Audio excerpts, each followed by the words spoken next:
ಇವಾಗ ಒಂದು ಬೌಲಲ್ಲಿ 1 ಕಪ್ ಅಷ್ಟು ಮೈದಾನ ತಗೊಂಡಿರೋದು. ಮೈದಾನ ಚೆನ್ನಾಗಿ ಜಡಿ ಮಾಡಿಬಿಟ್ಟು ತಗೊಳ್ಳಿ. ಇವಾಗ ಇದೇ ಮೈದಾಕೇನೆ ನಾವು ಒಂದು 3 ಸ್ಪೂನ್ ಅಷ್ಟು ಚಿರೋಟಿ ರವೆನ ಹಾಕೋತಾ ಇದ್ದೀನಿ. ಚಿರೋಟಿ ರವೆ ಇಲ್ಲ ಅಂದ್ರೆ ದಪ್ಪ ರವೆ ಇದ್ರೆ ದಪ್ಪ ರವೆನ ಸ್ವಲ್ಪ ಮಿಕ್ಸರ್ಗೆ ಹಾಕೊಂಡು ಹಾಕೋಬೇಕು. ಚಿರೋಟಿ ರವೆ ಯಾಕೆ ಸೇರಿಸಬೇಕು ಪ್ರತಿಭಾ? ತುಂಬಾ ಕ್ರಿಸ್ಪಿಯಾಗಿ ಮತ್ತೆ ಚೆನ್ನಾಗಿ ಬರುತ್ತೆ ಅಂತ. ಸೊ ಇವಾಗ ಇದೇ ಹಿಟ್ಟದಲ್ಲಿ ಚಿಟಿಕೆ ಅಷ್ಟು ಉಪ್ಪನ್ನ ಹಾಕೊಳ್ಳೋಣ. ಇದರಿಂದ ತುಂಬಾ ಒಳ್ಳೆ ಫ್ಲೇವರ್ ಬರುತ್ತೆ. ಇವಾಗ ಇದಕ್ಕೆ ನಾನು 2 ಸ್ಪೂನ್ ಅಷ್ಟು ತುಪ್ಪನ ಸೇರಿಸ್ತಾ ಇದ್ದೀನಿ. ತುಪ್ಪ ಏನು ಬಿಸಿ ಮಾಡ್ಕೊಂಡಿಲ್ಲ, ನಾರ್ಮಲ್ ಆಗಿನೇ ಹಾಕೋತಾ ಇದ್ದೀನಿ. ನಿಮ್ಮ ಹತ್ರ ತುಪ್ಪ ಬೇಡ ನಮ್ಗೆ ಅಂದ್ರೆ ಎಣ್ಣೆನೂ ಹಾಕೋಬಹುದು. ಹಾಕೊಂಡು ಇದನ್ನೆಲ್ಲ ಚೆನ್ನಾಗಿ ನಾವು ಮಿಕ್ಸ್ ಮಾಡ್ಕೋಬೇಕು. ಹಿಟ್ಟಿಗೆ ಎಲ್ಲಾ ಕಡೆ ಹತ್ತೋ ತರ ತಿಕ್ಕಿ ನಾವು ಇದನ್ನ ಮಿಕ್ಸ್ ಮಾಡ್ಕೋಬೇಕು. ಇದನ್ನೆಲ್ಲ ಚೆನ್ನಾಗಿ ಮಿಕ್ಸ್ ಮಾಡ್ಕೊಂಡಿದ್ದೀವಲ್ಲ ಆಶಾ, ಇದನ್ನ ಹಿಂಗ್ ಉಂಡೆ ಕಟ್ಟಿದ್ರೆ ಈ ತರ ಉಂಡೆ ಬಂದೇ ಇರಬೇಕು. ಸೊ ನೋಡಿ ಇಲ್ಲೆಲ್ಲ ಕ್ರಂಬಲ್ಸ್ ತರ ಕಾಣ್ತಾ ಇದೆ. ಚೆನ್ನಾಗಿ ತುಪ್ಪ ಅಂಟ್ಕೊಂಡಿದೆ. ಇವಾಗ ಇದಕ್ಕೆ ಸ್ವಲ್ಪ ನೀರನ್ನ ಹಾಕೊಂಡು ನಾರ್ಮಲ್ ಆಗಿ ನಾವು ಚಪಾತಿ ಹಿಟ್ಟು ಕಲಿಸ್ತೀವಲ್ಲ ಅದ್ರಕ್ಕಿಂತನೂ ಗಟ್ಟಿ ಹಿಟ್ಟನ್ನ ಕಲಿಸ್ಕೋಬೇಕು. ಗಟ್ಟಿ ಕಲಿಸ್ಕೊಬೇಕು. ಹೌದು, ಸ್ವಲ್ಪ ನೀರನ್ನ ಹಾಕೊಂಡು, ನಾರ್ಮಲ್ ನೀರೇ ತಗೊಂಡಿರೋದು ನಾನು, ಬಿಸಿ ನೀರೇನು ತಗೊಂಡಿಲ್ಲ. ಗಟ್ಟಿಯಾಗಿರ್ಬೇಕು ಹಿಟ್ಟು. ಸೊ ಇದನ್ನ ನೀಟಾಗಿ ನಾವು ಕಲಿಸ್ಕೊಂಡು ಬರೋಣ. ನೋಡಿ ಈ ತರ ನಾದ್ಕೊಬೇಕು. ನೋಡಿ ಇಷ್ಟು ಗಟ್ಟಿಯಾಗಿ ಕಲಿಸ್ಕೊಂಡ್ ಬಂದಿದೀವಿ. ಸೊ ಇವಾಗ ಇದನ್ನ ಒಂದು 10 ರಿಂದ 15 ನಿಮಿಷ ನಾವು ರೆಸ್ಟ್ಗೆ ಇಡೋಣ. ಅಷ್ಟೊತ್ತನ ಸ್ಟಫಿಂಗ್ ರೆಡಿ ಮಾಡ್ಕೊಳ್ಳೋಣ. ನೋಡಿ ಇಲ್ಲಿ ಒಂದು ಬೌಲ್ ತಗೊಂಡಿರೋದು. ಈ ಬೌಲಕ್ಕೆ ನಾವು ಒಂದು ಸ್ಟಫಿಂಗ್ ಅನ್ನ ಮಾಡ್ಕೋತಾ ಇದೀವಿ. ಆ ಸ್ಟಫಿಂಗಕ್ಕೆ ಇಲ್ಲಿ ನಾನು 2 ಸ್ಪೂನ್ ಅಷ್ಟು ಕಾರ್ನ್ ಫ್ಲೋರ್ ನ ತಗೋತಾ ಇದ್ದೀನಿ. 2 ರಿಂದ 3 ಸ್ಪೂನ್ ನೀವು ತಗೊಳ್ಳಿ. ಇದ್ರ ಬದಲು ಬೇರೆ ಏನಾದ್ರು ಹಾಕ್ಬೋದಾ? ಇದ್ರ ಬದಲು ನಿಮ್ಮ ಹತ್ರ ಕಾರ್ನ್ ಫ್ಲೋರ್ ಇಲ್ಲ ಅಂದ್ರೆ ಅಕ್ಕಿ ಹಿಟ್ಟು ಹಾಕೋಬಹುದು, ಇಲ್ಲ ಅಂದ್ರೆ ಒಂದ್ ಸ್ವಲ್ಪ ಮೈದಾನು ಹಾಕೋಬಹುದು. ಬಟ್ ಕಾರ್ನ್ ಫ್ಲೋರ್ ಇಂದ ತುಂಬಾ ಕ್ರಿಸ್ಪಿ ಗರಿ ಮತ್ತೆ 1 ತಿಂಗಳು ಇಟ್ಟರು ಅದನ್ನ ಸಾಫ್ಟ್ ಆಗಲ್ಲ. ಸೊ ಇದಕ್ಕೆ ಇವಾಗ ನಾನು 2 ಸ್ಪೂನ್ ಅಷ್ಟು ತುಪ್ಪನ ಹಾಕೋತಾ ಇದ್ದೀನಿ. ಹಾಕೊಂಡು ಇದನ್ನೆಲ್ಲ ಚೆನ್ನಾಗಿ ನಾವು ಬೀಟ್ ಮಾಡಬೇಕು. ನೋಡಿ ಇದು ಮಿಕ್ಸ್ ಮಾಡ್ತಾನು ನಾವು ತುಪ್ಪ ಬಿಸಿ ಮಾಡಿ ಹಾಕಿಲ್ಲಲ್ಲ, ಹಾಗಾಗಿ ಇದು ಪುಡಿ ತರ ಇರುತ್ತೆ. ಇದನ್ನೇ 1 ಸೆಕೆಂಡಕ್ಕೆ ನಾವು ಗ್ಯಾಸ್ ಮೇಲೆ ಬಿಸಿ ಮಾಡ್ಕೊಂಡು ಬರೋಣ. 1 ಸೆಕೆಂಡ್ ಬರೀ ಗ್ಯಾಸ್ ಮೇಲೆ ಹಿಂಗೆ ಇಟ್ಕೊಂಡು ಹಿಂಗೆ ತಕೊಂಡು ಬಂದ್ಬಿಡ್ಬೇಕು. ಸೊ ನೋಡಿ ಇದನ್ನು ಸ್ವಲ್ಪ ನಾನು ಬಿಸಿ ಮಾಡ್ಕೊಂಡು ಬಂದಿದ್ದೀನಿ. ಬಾಂಡ್ಲಿನೂ ಬಿಸಿಯಾಗಿಲ್ಲ, ಬರೀ ತಳ ಮಾತ್ರ ಬಿಸಿಯಾಗಿದೆ. ಸೊ ಈ ಥರ ನಾವು ಇದನ್ನು ಬೀಟ್ ಮಾಡ್ಕೋಬೇಕು. ಅಕಸ್ಮಾತ್ ನೀವು ಬೇಡ ನಮಗೆ ಇದನ್ನು ಮತ್ತೆ ರೀಹೀಟ್ ಮಾಡೋದು ಬೇಡ ಅಥವಾ ಬಿಸಿ ಮಾಡೋದು ಬೇಡ ಅಂದರೆ ಬಿಸಿ ತುಪ್ಪನೇ ನೀವು ಇದಕ್ಕೆ ಹಾಕೋಬಹುದು. ತುಪ್ಪ ಬೇಡ ಅಂದರೆ ಎಣ್ಣೆ ಹಾಕೊಳ್ಳಿ. ಎಣ್ಣೆನೂ ಹಾಕೋಬಹುದು. ಬೆಣ್ಣೆನೂ ಹಾಕೋಬಹುದು. ಬಟ್ ಬೆಣ್ಣೆಗೆ ಅಷ್ಟು ಟೇಸ್ಟ್ ಕರೆಕ್ಟ್ ಆಗಿ ಬರಲ್ಲ. ಹಾಗಾಗಿ ಎಣ್ಣೆ ಅಥವಾ ತುಪ್ಪನ ನೀವು ಇಲ್ಲಿ ಬೆಳೆಸಿ. ಫ್ಲೋರ್ ಹಿಟ್ಟಿಗೆ ತುಪ್ಪನ ಬಿಸಿ ಮಾಡಿ ಹಾಕಿದ್ರೆ ಮತ್ತೆ ಬಿಸಿ ಮಾಡೋದು ಬೇಕಾಗಲ್ಲ. ನಾನು ಇಲ್ಲಿ ಮರ್ತ್ ಬಿಟ್ಟು ಹಸಿದೆ ಹಾಕೊಂಡಿದ್ದೀನಿ. ಅದಕ್ಕೋಸ್ಕರ ಮತ್ತೆ ನಾನು ಒಂದ್ ಸ್ವಲ್ಪ ಬಾಂಡ್ಲಿನ ಬಿಸಿ ಮಾಡ್ಕೊಂಡಿದ್ದೀನಿ, ಅಂದ್ರೆ ತುಪ್ಪನ ಮೆಲ್ಟ್ ಮಾಡ್ಕೊಂಡಿದ್ದೀನಿ ಅಷ್ಟೇನೆ. ಇದನ್ನ ಚೆನ್ನಾಗಿ 1-2 ನಿಮಿಷ ಬೀಟ್ ಮಾಡ್ಕೊಳ್ಳೋಣ. ಸೊ ನೋಡಿ ಇದು 1-2 ನಿಮಿಷ ಇದನ್ನ ಬೀಟ್ ಮಾಡ್ಕೊಂಡಿದೀವಿ. ಹಾಗಾಗಿ ಇವಾಗ ಇದನ್ನ ಪಕ್ಕಕ್ಕೆ ಇಡೋಣ. ಇದ್ರ ಕೆಲಸ ಆಮೇಲೆ. ನೋಡಿ ಪ್ಯಾನ್ ನ ಬಿಸಿಗೆ ಇಟ್ಕೊಂಡಿದೀವಿ. 1 ಸ್ಪೂನ್ ಅಷ್ಟು ತುಪ್ಪನ ಸೇರಿಸ್ಕೊಳ್ತಾ ಇದ್ದೀನಿ. ನೋಡಿ ಇಲ್ಲಿ ಚಿರೋಟಿ ರವೆ ಇದೆಯಲ್ಲ, ಒಂದು 1/4 ಬೌಲ್ ಆಗೋ ಅಷ್ಟಿದೆ ಈ ಬೌಲಲ್ಲಿ. ಇದನ್ನ ಹಾಕಿ ಚೆನ್ನಾಗಿ ಬಿಸಿ ಮಾಡ್ಕೊಬೇಕು. ನೋಡಿ ಈ ತರ ನೀಟಾಗಿ ಫ್ರೈ ಮಾಡ್ಕೊಬೇಕು. ರವೆ ಹಸಿ ಸ್ಮೆಲ್ ಹೋಗೋ ತನಕನೂ ನಾವು ಫ್ರೈ ಮಾಡಬೇಕು. ನೋಡಿ ಈ ತರ ಚೆನ್ನಾಗಿ ಹುರ್ಕೊಬೇಕು. ನೋಡಿ ರೆಡ್ ಕಲರ್ ಬಂದಿದೆ ಸ್ವಲ್ಪ. ಇದು ಮೀಡಿಯಂ ಫ್ಲೇಮ್ ಅಲ್ಲಿ ನಾವು ಹುರ್ಕೊಂಡಿರೋದು ಆಶಾ. ಇವಾಗ ಇದನ್ನ ಫ್ಲೇಮ್ ಅನ್ನ ಲೋ ಅಲ್ಲಿ ಇಟ್ಕೊಂಡಿದ್ದೀನಿ. ಇವಾಗ ಇದ್ರ ಒಳಗಡೆ ನಾವು ಒಂದ್ ಸ್ವಲ್ಪ ಡ್ರೈ ಫ್ರೂಟ್ಸ್ ಅನ್ನ ಹಾಕೊಳ್ಳೋಣ. ನೋಡಿ ಇಲ್ಲಿ ನಾನು ಸಣ್ಣದಾಗಿ ಕಟ್ ಮಾಡ್ಕೊಂಡಿರುವಂತ ಕಾಜು ಮತ್ತು ಬಾದಾಮ್ ತಗೊಂಡಿರೋದು. ಇದ್ರ ಜೊತೆ ನಾವು ತುರ್ದು ಇಟ್ಕೊಂಡಿದೀವಲ್ಲ ಕೊಬ್ಬರಿನ, ಅದನ್ನ ಹಾಕೋತಾ ಇದ್ದೀನಿ. ಹಾಗೆ ತೆಳಗಡೆ ಇದು ಫ್ಲೇಮ್ ಆನ್ ಇದೆ, ಹಾಗಾಗಿ ಲೋ ಫ್ಲೇಮ್ ಅಲ್ಲಿ ಇದೆ. ಬೇಗ ಎಲ್ಲ ಇಂಗ್ರೀಡಿಯೆಂಟ್ಸ್ ನ ಹಾಕೋಬೇಕು. ಇಲ್ಲಿ ನಾನು ಪಾಪಿ ಸೀಡ್ ಅಂದ್ರೆ ಕಸಕಸೆನ ಹಾಕೋತಾ ಇದ್ದೀನಿ 2 ಸ್ಪೂನ್ ಅಷ್ಟು. ಇದರಿಂದ ತುಂಬಾ ಒಳ್ಳೆ ರುಚಿ ಬರುತ್ತೆ. ಇಲ್ಲಿ ಒಂದು 1/2 ಸ್ಪೂನ್ ಅಷ್ಟು ನಾನು ಇಲ್ಲಿ ಏಲಕ್ಕಿ ಪುಡಿನ ತಗೊಂಡಿದ್ದೀನಿ. ಇದನ್ನೆಲ್ಲಾನು 1 ನಿಮಿಷ ನಾವು ಒಂದು ಮೀಡಿಯಂ ಫ್ಲೇಮ್ ಅಲ್ಲಿ ಹುರ್ಕೊಳ್ಳೋಣ. ನೋಡಿ ನಾವು ಈ ತರ ಹುರ್ಕೊಳ್ಳೋದ್ರಿಂದ 1 ತಿಂಗಳ ತನಕನೂ ಕೆಡೋದಿಲ್ಲ. ನೀವು ಯಾವ ಹಬ್ಬಕ್ಕೆ ಬೇಕಾದ್ರೂ ಮಾಡ್ಕೊಬಹುದು. ನೋಡಿ ಇದ್ರಲ್ಲೆಲ್ಲ ಚೆನ್ನಾಗಿ ಘಮ್ ಅಂತ ವಾಸನೆ ಬರ್ತಾ ಇದೆ ಅಲ್ಲ. ಇವಾಗ ಕೊಬ್ಬರಿನೂ ಬಿಸಿಯಾಗಿದೆ, ಎಲ್ಲ ಚೆನ್ನಾಗಿ ಹುರಿದಿದೆ. ಇವಾಗ ಫ್ಲೇಮ್ ಅನ್ನ ಆಫ್ ಮಾಡ್ಕೊಳ್ಳೋಣ. ಫ್ಲೇಮ್ ಅನ್ನ ಆಫ್ ಮಾಡಿ ಇದು ಕಂಪ್ಲೀಟ್ ಆಗಿ ಕೋಲ್ಡ್ ಆಗೋಕೆ ನಾವು ಪಕ್ಕಕ್ಕೆ ಇಡೋಣ. ಸೊ ಇದು ಕೋಲ್ಡ್ ಆಗೋ ತನಕ ಇದು ಕಂಪ್ಲೀಟ್ ಆಗಿ ರೂಮ್ ಟೆಂಪರೇಚರ್ಗೆ ಬರಬೇಕು, ಬಿಸಿ ಇರಬಾರ್ದು. ಇದು ಇದೇ ಮೇನ್ ಟ್ರಿಕ್. ಮುಂದಿಂದು ನೆಕ್ಸ್ಟ್ ಸ್ಟೆಪ್ ಏನ್ ಮಾಡೋದು ಅಂತ ನೋಡ್ಕೊಳ್ಳೋಣ. ನೋಡಿ ಗರಿಯಾಗಿ ಬಂದಿದೆ. ಜಾಸ್ತಿ ಕೂಡ ಫ್ರೈ ಮಾಡಿಲ್ಲ, ಒಂದ್ 3 ರಿಂದ 4 ನಿಮಿಷ ಮಾಡಿದೀವಲ್ವಾ ಪ್ರತಿಭಾ? ಹೌದು, ಅಷ್ಟೇನೆ. ನೋಡಿ ಇವಾಗ ನೆಂದಿದೆ. ಇದಕ್ಕೆ ಒಂದು ಸ್ವಲ್ಪ ಎಣ್ಣೆ ಕೈನ ಹಚ್ಕೊಂಡು ಇನ್ನೊಂದು ಸರ್ತಿ ಮಿತ್ಕೊಳ್ಳೋಣ. ನೋಡೋಣ, ನಾವು ಅವಾಗ ಅಷ್ಟು ಗಟ್ಟಿ ಕಲಸಿಟ್ಟಿದ್ರು ಇದು ತುಂಬ ಕರೆಕ್ಟಾಗಿ ಇವಾಗ ನೆಂದಿದೆ. ನೋಡಿ ಎಷ್ಟು ಚೆನ್ನಾಗಿ ಕಾಣಿಸ್ತಾ ಇದೆ, ಸಾಫ್ಟಾಗಿ ಆಗಿದೆ ಅಲ್ಲ ಪ್ರತಿಭಾ? ಹೌದು, ತುಂಬ ಸಾಫ್ಟಾಗಿ ಆಗಿದೆ. ಇವಾಗ ಇದ್ರದ್ದು ಚಿಕ್ಕ ಚಿಕ್ಕದಾಗಿ ನಾವು ಉಂಡೆಗಳನ್ನ ಮಾಡ್ಕೊಳ್ಳೋಣ. ನೀವು ಚಪಾತಿಗೆ ಹೇ ಥರ ಹಿಟ್ಟು ತಗೋತಿರಲ್ಲ ಆ ಥರ ತಗೊಂಡು ಇದನ್ನ ಉಂಡೆಗಳನ್ನ ಮಾಡ್ಕೊಳ್ಳೋಣ. ಇವಾಗ ಇದೇ ಉಂಡೆನ ನಾವು ಒಂದು ಸ್ವಲ್ಪ ಮೈದಾ ಹಿಟ್ಟನ್ನು ಹಚ್ಕೊಂಡ್ಬಿಟ್ಟು ಲಟ್ಟಿಸ್ಕೊಳ್ಳೋಣ. ನೋಡಿ, ಒಂದು ಸ್ವಲ್ಪ ಮೈದಾ ಹಿಟ್ಟನ್ನು ಉದುರಿಸ್ಕೊತಾ ಇದ್ದೀನಿ. ಉದುರಿಸ್ಬಿಟ್ಟು ಇದನ್ನು ಚಪಾತಿ ಥರ ಹಾಕ್ಕೋಬೇಕು. ತುಂಬ ದಪ್ಪನೂ ಇರಬಾರ್ದು, ತುಂಬ ತಿಳುವು ಇರಬಾರ್ದು. ನಾರ್ಮಲಾಗಿ ನೀವು ಚಪಾತಿ ಹೆಂಗೆ ಅರಿತೀರಾ ಆ ಥರ ಇದನ್ನು ಹರ್ಕೊಳ್ಳೋಣ. ಸೊ ನೋಡಿ, ಇದನ್ನು ನಾನು ಚಪಾತಿ ಥರ ಹರ್ಕೊಂಡಿದ್ದೀನಿ. ನೋಡಿ, ಲೇಯರು ತುಂಬ ಥಿನ್ನಾಗಿದೆ, ತುಂಬ ದಪ್ಪನೂ ಇಲ್ಲ, ತುಂಬ ಸಣ್ಣನೂ ಇಲ್ಲ. ಸೊ ಈ ಥರ ಲಟ್ಟಿಸ್ಕೊಂಡಿರೋದು. ಯೂಶ್ವಲಿ ನೀವು ಪುರಿ ಲಟ್ಟಿಸ್ತಿರಲ್ಲ ಅದೇ ಥರ ಲಟ್ಟಿಸಿದ್ರು ಸಾಕು. ಸೊ ಇದೇ ಥರ ನಾನು ಎಲ್ಲ ಉಂಡೆಗಳನ್ನ ಲಟ್ಟಿಸ್ಕೊಂಡು ಬರ್ತೀನಿ. ಇವಾಗ ಇದಾಗಿರೋದನ್ನ ಏನೋ ಚಪಾತಿ ಲಟ್ಟಿಸ್ಕೊಂಡಿದೀವಲ್ಲ ಅದನ್ನ ಒಂದು ಪ್ಲೇಟಿಗೆ ಈ ಥರ ಹಾಕೊಂಡು ನಾವು ಪಕ್ಕಕ್ಕೆ ಇಡೋಣ. ಇದೇ ಥರ ಎಲ್ಲನೂ ಲಟ್ಟಿಸ್ಕೊಂಡು ಬರ್ತೀನಿ. ಸೊ ನೋಡಿ, ಇದನ್ನು ನಾನು ಅದೇ ಥರ ಮಾಡ್ಕೊಂಡು ಬಂದಿದ್ದೀನಿ. ಇವಾಗ ನಾನು ಇದೇ ಥರ ಇಲ್ಲಿ ಇಷ್ಟಕ್ಕೊಂದು ಚಪಾತಿನ ಲಟ್ಟಿಸ್ಕೊಂಡಿದ್ದೀನಿ. ನೋಡಿ, ಇವೆಲ್ಲ ಅದೇ ಥರ ಲಟ್ಟಿಸ್ಕೊಂಡು ಬಂದಿದ್ದೀನಿ. ಇವಾಗ ಇದನ್ನ ಒಂದು ತಗೊಂಡ್ಬಿಟ್ಟು ಈ ಥರ ಇವಾಗ ನಾವು ಸ್ಟಫಿಂಗ್ ಅಂತ ಏನು ಮಾಡ್ಕೊಂಡಿದ್ದೀವಲ್ಲ, ತುಪ್ಪ ಮತ್ತೆ ಮೈದಾ ಕಾರ್ನ್ಫ್ಲವರ್ದು ಬೀಟ್ ಮಾಡ್ಕೊಂಡಿರೋದು. ಮೈದಾ ಕೂಡ ಮಾಡ್ಕೋಬಹುದು ಅನ್ಸುತ್ತೆ ಇದೇ ತರ. ಹೌದು, ಮಾಡ್ಕೋಬಹುದು. ಸೊ ಇದನ್ನ ಒಂದ್ಸರ್ತಿ ಹಿಂಗೆ ಮಿಕ್ಸ್ ಮಾಡಿಬಿಟ್ಟು ಇದಕ್ಕೆ ಒಂದು ಸ್ವಲ್ಪ ನಾವು ಈ ಥರ ಹಚ್ಕೋತ ಹೋಗೋಣ. ಸೊ ಕೈಯಿಂದ ನೀಟಾಗಿ ಸರ್ವ್ ಇದ್ರೆ ಚೆನ್ನಾಗಿ ಬರುತ್ತೆ. ಎಲ್ಲ ಕಡೆನೂ ಅಂಟಿರ್ಬೇಕಿದು ಈ ಥರ.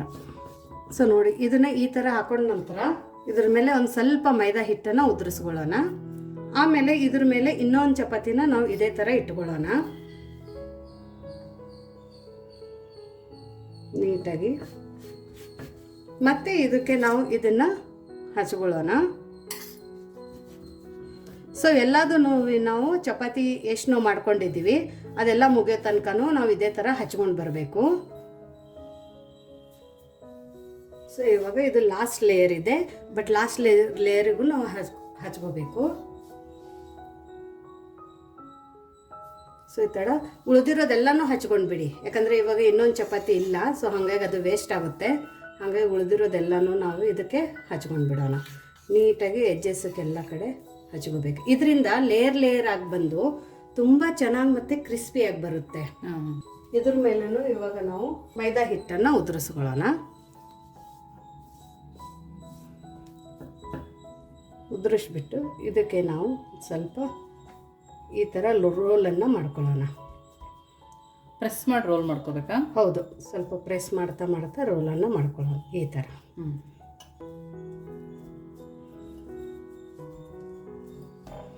ಈ ಥರ ಆಗುತ್ತೆ ಇದು. ಇಲ್ಲ ಅಂದರೆ ಬಿಡಿಸ್ಕೊಳತ್ತೆ ಅದು. ಹೌದು.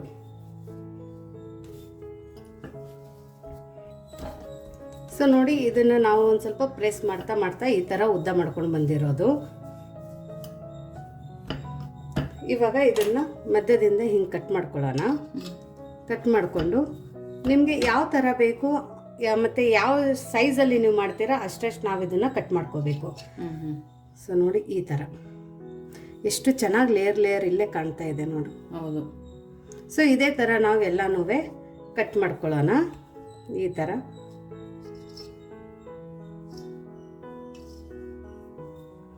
ನೋಡಿ, ಎಲ್ಲ ಲೇಯರೂ ಇದೇ ಥರ ಬಂದಿದೆ. ನೋಡಿ ಎಷ್ಟು ಚೆನ್ನಾಗಿ ಕಾಣಿಸ್ತದೆ ಲೇಯರ್ಸು. ಸೊ ಇದೇ ಥರ ಎಲ್ಲ ಕಟ್ ಮಾಡ್ಕೊಂಡು ಬರೋಣ. ನೋಡಿ, ಎಲ್ಲದನ್ನೂ ನಾವು ಈ ಥರ ಕಟ್ ಮಾಡ್ಕೊಂಡು ಬಂದಿದ್ದೀವಿ. ಇವಾಗ ಇದನ್ನೆಲ್ಲನೂ ಒಂದು ಬೌಲಿಗೆ ಹಾಕೊಳ್ಳೋಣ. ಹಾಕೊಂಡ್ಬಿಟ್ಟು ಮತ್ತೆ ಇದನ್ನು ನಾವು ಹಾಗೇನೆ ಒಂದೊಂದು ಉಳ್ಳೆ ತಗೋತೀವಲ್ಲ ಆ ಟೈಮಲ್ಲಿ ಮುಚ್ಚಿನೇ ಇಡಬೇಕು. ಇದಕ್ಕೆ ಗಾಳಿ ಆಡಬಾರ್ದು, ಇಲ್ಲ ಅಂದರೆ ಹಿಟ್ಟು ಗಟ್ಟಿ ಆಗಿಬಿಡುತ್ತೆ ಮತ್ತೆ. ನೋಡಿ, ಈ ಥರ ಎಲ್ಲನೂ ಆಗಿದೆ. ಇದನ್ನು ಇವಾಗ ಮುಚ್ಚಿಬಿಟ್ಟು ಪಕ್ಕಕ್ಕೆ ಇಡೋಣ. ಇಲ್ಲಿ ನಮ್ಮದು ಸ್ಟಫಿಂಗ್ ಇವಾಗ ರೆಡಿಯಾಗಿದೆ. ತಣ್ಣಗಾಗಿದೆ. ನೋಡಿ, ಇದು ಸ್ಟಫಿಂಗ್ ಇವಾಗ ರೆಡಿಯಾಗಿದೆ. ತುಂಬ ತಣ್ಣಗಾಗಿದೆ, ರೂಮ್ ಟೆಂಪ್ರೇಚರ್ಗೆ ಬಂದಿದೆ. ಇವಾಗ ನಾವು ಇದ್ರ ಒಳಗಡೆ ಸ್ವೀಟಿಗೋಸ್ಕರ ಪುಡಿ ಮಾಡ್ಕೊಂಡಿರೋಂಥ ಸಕ್ಕರೆನ ಹಾಕೋತಾ ಇದ್ದೀನಿ. ನೀವು ಬೇಕಂದ್ರೆ ಇಲ್ಲಿ ಬೆಲ್ಲನೂ ಹಾಕೋಬಹುದು. ಸಕ್ಕರೆ ಪುಡಿ ಮಾಡದೆ ಕೂಡ ಹಾಕೋಬಹುದಾ? ಪುಡಿ ಮಾಡದೆ ಕೂಡ ಹಾಕೋಬಹುದು, ಬಟ್ ಅಷ್ಟು ಒಳ್ಳೆ ಫ್ಲೇವರ್ ಕೊಡಲ್ಲ. ಇದನ್ನು ನೀವು ರುಚಿ ನೋಡಿಬಿಟ್ಟು ಇದಕ್ಕೆ ಸಕ್ಕರೆನ ಹಾಕೊಳ್ಳಿ. ಸಕ್ಕರೆನ ನಾನು ಮಿಕ್ಸಿಯಲ್ಲಿ ಪುಡಿ ಮಾಡ್ಕೊಂಡಿರೋದು ಅಷ್ಟೇ, ಪ್ಲೇನ್ ಸಕ್ಕರೆನ. ಇವಾಗ ಇದನ್ನೆಲ್ಲನೂ ನಾವು ಚೆನ್ನಾಗಿ ಮಿಕ್ಸ್ ಮಾಡ್ಕೊಳ್ಳೋಣ. ಸಕ್ಕರೆ ಬದಲಾಗಿ ನಾವು ಸಕ್ಕರೆ ತಿನ್ನಲ್ಲ ಅನ್ನೋರು ಬೆಲ್ಲನ ತುರಿದು ಬಿಟ್ಟು ಹಾಕೊಳ್ಳಿ. ಸೊ ನೋಡಿ ಇವಾಗ ಇದೆಲ್ಲ ಚೆನ್ನಾಗಿ ಮಿಕ್ಸ್ ಆಗಿದೆ. ಇವಾಗ ಇದು ಸ್ಟಫಿಂಗು ರೆಡಿ ಆಗಿದೆ ಕರ್ಚಿಕಾಯಿ ಮಾಡೋಕ್ಕೆ. ಇದನ್ನು ನಾವು ಎತ್ಬಿಟ್ಟು ಪಕ್ಕಕ್ಕೆ ಇಡೋಣ. ಸೊ ನೋಡಿ ಇಲ್ಲಿ ಒಂದು ಉಂಡೆನ ತಗೊಂಡಿರೋದು. ಈ ಉಂಡೆನ ನಾವು ಈ ಥರ ಇಡಬೇಕು. ಈ ಥರ ಇಟ್ಬಿಟ್ಟು ಆಮೇಲೆ ಪ್ರೆಸ್ ಮಾಡಬೇಕು. ಇಲ್ಲಿ ಲೇಯರ್ಸನ್ನು ಹಾಗೆ ಕಾಣಿಸ್ತಾ ಇರಬೇಕು. ಸೊ ಇನ್ನೊಂದು ಸರ್ತಿ ಹೇಳ್ತೀನಿ, ಇಲ್ಲಿ ಮಿಸ್ಟೇಕ್ ಮಾಡ್ತಾರೆ. ಉಂಡೆನ ನಾವು ಹಿಂಗೆ ಪ್ರೆಸ್ ಮಾಡಬಾರ್ದು, ಈ ಥರ ಇಟ್ಕೊಂಡು ಆಮೇಲೆ ಪ್ರೆಸ್ ಮಾಡಬೇಕು. ಆವಾಗ ಈ ಲೇಯರ್ಸ್ ಆಚೆ ಬರುತ್ತೆ. ಸೊ ಇವಾಗ ಇದನ್ನು ಲಟ್ಟಿಸ್ಕೊಳ್ಳೋಣ ಈ ಥರ. ಸೊ ನೋಡಿ ಈ ಥರ ಒಂದು ಸ್ವಲ್ಪ ಲಟ್ಟಿಸ್ಕೊಳ್ಳೋಣ ಎಲೆ ಥರನ. ಇವಾಗ ಇದ್ರ ಮಧ್ಯದಲ್ಲಿ ನಾನು ಸ್ಟಫಿಂಗನ್ನು ಹಾಕ್ತಾ ಇದ್ದೀನಿ. ಸ್ಟಫಿಂಗನ್ನು ಹಾಕಬೇಕಾದ್ರೆ ಒಂದೊಂದು ಸರ್ತಿ ಈ ಕಡೆ ಎಲ್ಲ ಕಡೆ ಸ್ಪ್ರೆಡ್ ಆಗುತ್ತೆ. ಹಾಗಾಗಿ ಒಂದು ಕೈನ ಹಿಂಗೆ ಅಡ್ಡ ಇಟ್ಕೊಂಡು ಇಲ್ಲಿ ನಾವು ಈ ಥರ ಲೈನ್ ಹೊಡೆದಂಗೆ ಇಲ್ಲಿ ಸ್ಟಫಿಂಗನ್ನು ಹಾಕಬೇಕು. ಅವಾಗ ಸ್ಟಫಿಂಗ್ ತುಂಬ ನೀಟಾಗಿ ಕುತ್ಕೊಳ್ಳುತ್ತೆ ನೋಡಿ. ಇವಾಗ ಒಂದು ಸ್ವಲ್ಪ ನೀರಿನ ಕೈನ ತೊಗೊಂಡ್ಬಿಟ್ಟು ಈ ಕಡೆ ಎಲ್ಲ ಕಡೆ ನಾವು ಇದನ್ನು ಎಜ್ಜೆಸಕ್ಕೆ ನೀರನ್ನು ಹಚ್ಕೊಳ್ಳೋಣ. ನೀರು ಬೇಡ ಅಂದರೆ ಹಾಲು ಹಚ್ಕೋಬೋದು. ಕರ್ಚಿಕಾಯಿ ಹೊಡಿಬಾರ್ದು ಅಂತೇಳಿ ನೀಟಾಗಿ ಕ್ಲೋಸ್ ಆಗಬೇಕಲ್ಲ ಆಶಾ, ಎಣ್ಣೆನಲ್ಲಿ ಇಲ್ಲ ಅಂದರೆ ಬಾಯಿ ಬಿಡುತ್ತೆ ಅಂತ. ಇದನ್ನು ಈ ಥರ ತಗೊಂಡು ನೀಟಾಗಿ ಪ್ರೆಸ್ ಮಾಡ್ಕೊಳ್ಳೋಣ. ಸೊ ಎಜ್ಜೆಸನ್ನು ನೀಟಾಗಿ ಪ್ರೆಸ್ ಮಾಡ್ಕೋಬೇಕು. ನೀವು ಬೇಕಂದರೆ ಇದು ಎಜ್ಜೆಸ್ಸೂ ಶೇಪ್ ಕೊಡ್ತೀವಿ, ಡಿಸೈನ್ ಕೊಡ್ತೀವಿ ಅಂದರೆ ಈ ಥರ ಕಟ್ ಮಾಡ್ಕೋಬೋದು. ಇಲ್ಲ ಬೇಡ ಅಂದರೆ ಪ್ರೆಸ್ ಮಾಡಿಬಿಟ್ಟು ಹಾಗೇನೆ ಯೂಸ್ ಮಾಡ್ಕೋಬೋದು. ಸೊ ನೋಡಿ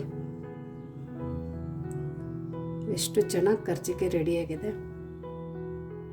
ಇದೇ ಥರ ಎಲ್ಲ ಕರ್ಚಿಕಾಯಿನ ಮಾಡ್ಕೊಂಡು ಬರೋಣ. ನೋಡಿ ಇವಾಗ ಎಣ್ಣೆನ ಬಿಸಿಗೆ ಇಟ್ಕೊಂಡಿದ್ದೀವಿ.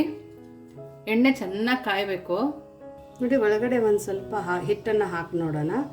ಈ ಥರ ಬಬಲ್ಸ್ ಬಂದು ಮೇಲ್ಗಡೆ ಹಿಟ್ಟು ಬಂದುಬಿಟ್ರೆ ಇದ್ರ ಒಳಗಡೆ ಇವಾಗ ನಾವು ಕರ್ಚಿಕಾಯಿನ ಬಿಡೋಣ.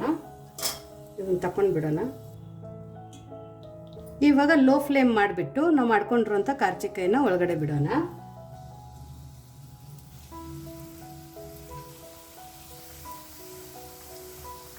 ನೋಡಿ ಒಮ್ಮೆ 3-4 ಕರ್ಚಿಕಾಯಿನ ನೀವು ಬಿಟ್ಕೋಬಹುದು. ಇವಾಗ ಮೀಡಿಯಂ ಫ್ಲೇಮಲ್ಲಿ ನಾವು ಇದು ಕರ್ಚಿಕಾಯಿನ ಕರ್ಕೊಳ್ಳೋಣ.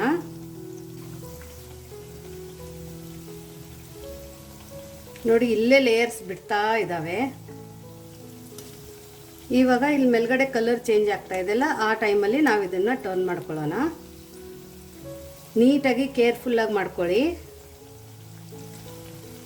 ನೋಡಿ ತುಂಬ ಚೆನ್ನಾಗಿ ಲೇಯರ್ಸ್ ಕಾಣಿಸ್ತಾ ಇದೆ.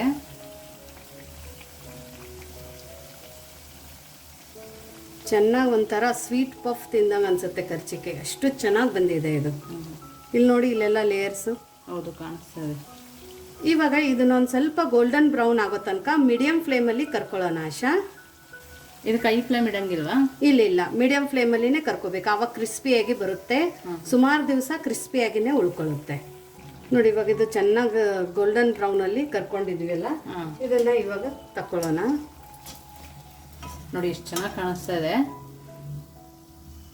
ನೋಡಿ ಲೇಯರ್ಸ್ ಕೂಡ ಇಲ್ಲಿ ನೀಟಾಗಿ ಕಾಣಿಸ್ತಾ ಇದೆ. ಇದಕ್ಕೆ ತುಂಬ ಚೆನ್ನಾಗಿ ಲೇಯರ್ ಬಂದಿದೆ. ಸೊ ಇದೇ ಥರ ನಾವು ಎಲ್ಲ ಕರ್ಚಿಕಾಯಿನ ಮಾಡ್ಕೊಳ್ಳೋಣ. ಸೊ ನೋಡಿ ಇಲ್ಲಿ ಕರ್ಚಿಕಾಯಿನ ಲೇಯರ್ನ ಇಲ್ಲಿ ನೋಡ್ಬೋದಲ್ಲ, ಕ್ರಿಸ್ಪಿ ನೋಡಿ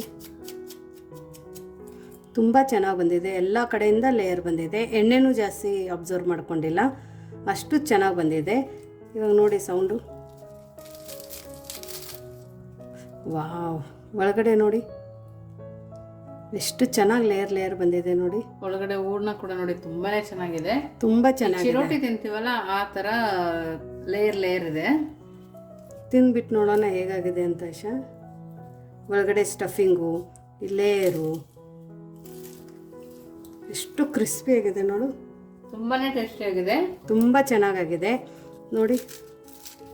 ಲೇಯರು ಎಷ್ಟು ಚೆನ್ನಾಗಿ ಲೇಯರ್ ಬರ್ತಾ ಇದೆ, ಅಷ್ಟು ಚೆನ್ನಾಗಿ ಲೇಯರ್ ತುಂಬಾನೇ ಕ್ರಿಸ್ಪಿ ನೋಡಿ, ಎಷ್ಟು ಚೆನ್ನಾಗಿ ಲೇಯರ್ ಬಂದಿದೆ. ಸೊ ನಿಮಗೆ ಈ ರೆಸಿಪಿ ಹೇಗೆ ಅನ್ನಿಸ್ತು ಅಂತ ವಿಶ್ಫುಲ್ ಅಡುಗೆ ಮನೆಯಲ್ಲಿ ಕಮೆಂಟ್ ಮೂಲಕ ತಿಳಿಸೋದನ್ನು ಮರಿಬೇಡಿ. ಇನ್ನೂ ನಮ್ಮ ಚಾನೆಲ್ನ ಲೈಕ್ ಮಾಡಿಲ್ಲ ಅಂದರೆ ಲೈಕ್ ಮಾಡಿ, ಜಾಸ್ತಿ ಶೇರ್ ಮಾಡಿ, ಕಮೆಂಟ್ ಮಾಡಿ ಹಾಗೂ ಸಬ್ಸ್ಕ್ರೈಬ್ ಮಾಡೋದನ್ನು ಮಾತ್ರ ಮರಿಬೇಡಿ. ಸಬ್ಸ್ಕ್ರೈಬ್ ಮಾಡಿ ವಿಶ್ಫುಲ್ ಅಡುಗೆ ಮನೆಗೆ. Thank you.